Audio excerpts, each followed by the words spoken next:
Long ago in the heart of the Edo kingdom, where the air was thick with the scent of palm wine and the drums sang every evening, there stood an ancient Iroko tree.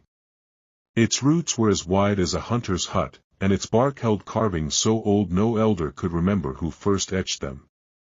But this was no ordinary tree, it was the tree of truth, and the kingdom depended on it. The Iroko stood in the center of the village square. Whenever a matter of justice, leadership, or conflict arose, the people would gather around it. They would pour palm oil at its base, burn incense, and whisper their questions into the hollow of its trunk. Then they would wait. And the tree would speak not with leaves or wind, but through the mouth of a chosen child, a boy named Hideki, who had been born under the Iroko's shadow. Hideki never lied. Not because he feared punishment, but because the Iroko tree lived in his dreams, showing him things no one else could see. When the people gathered, Hideki would sit with his eyes closed, listen to the rustling leaves, and then speak the truth, no matter how painful. The disappearing yams. One market season, the kingdom faced a strange crisis. Farmers complained that their harvested yams were vanishing overnight. Locks were untouched. There were no footprints. The villagers were confused and fearful. Some blamed witches, others said the gods were angry. The Oba, king, summoned the people. "Let us ask the Iroko tree," he declared. They gathered around it at dawn. Hideki, now 12, stepped forward. He touched the trunk, closed his eyes, and listened. After a long silence, he opened his mouth. "It is not spirits who steal the yams," he said. "It is the king's cousin, Adolo. He comes at night disguised as a beggar and sells the yams to traders from across the river." Gasps filled the air. Adolo's face turned pale. "Do you deny this?" the Oba asked. Adolo stammered, "Lies. The boy is cursed." But the Iroko leaves trembled violently, and a great wind swept through the square. The villagers knew what it meant, the tree was angry at the lie. The guards searched Adolo's house. There, hidden under mats, were baskets of stolen yams. The kingdom was saved from famine and truth was upheld. The disputed inheritance. Years passed. The Oba grew old and passed away. But before he died, he whispered his will into the Iroko tree, choosing his successor not by birthright but by wisdom. After his death, his eldest son, Yuka, claimed the throne. "I am the firstborn."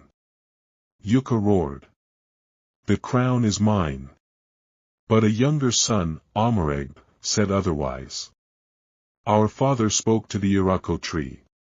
Let the truth guide us." Once again, the people gathered beneath the ancient branches. Hideki, now 16, leaned against the trunk.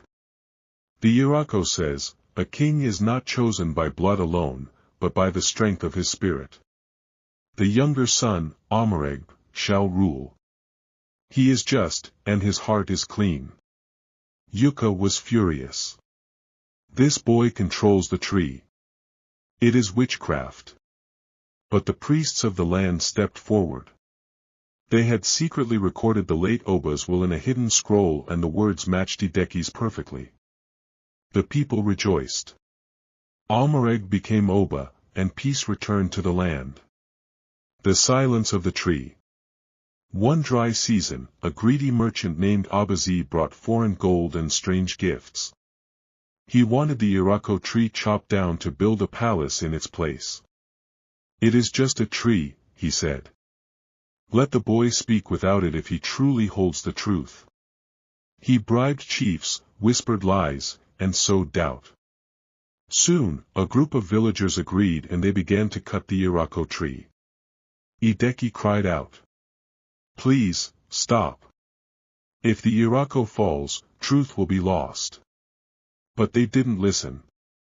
With one final swing, the mighty tree crashed. The ground trembled. A dust storm swept through the village.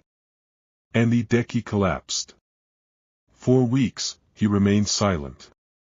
No dreams. No visions. No truth.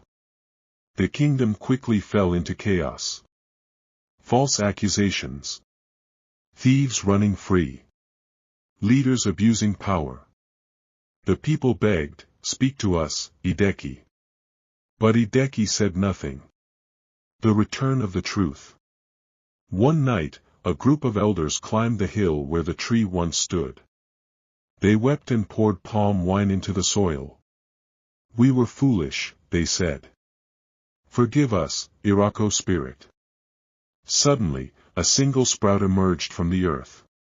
In the morning, Hideki awoke and whispered, "The Iroko forgives.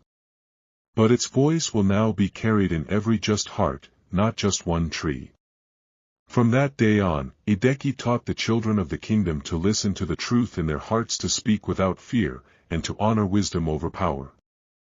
And though the Iroko tree was no more, its spirit lived on in the minds of all who remembered its voice. Moral lesson.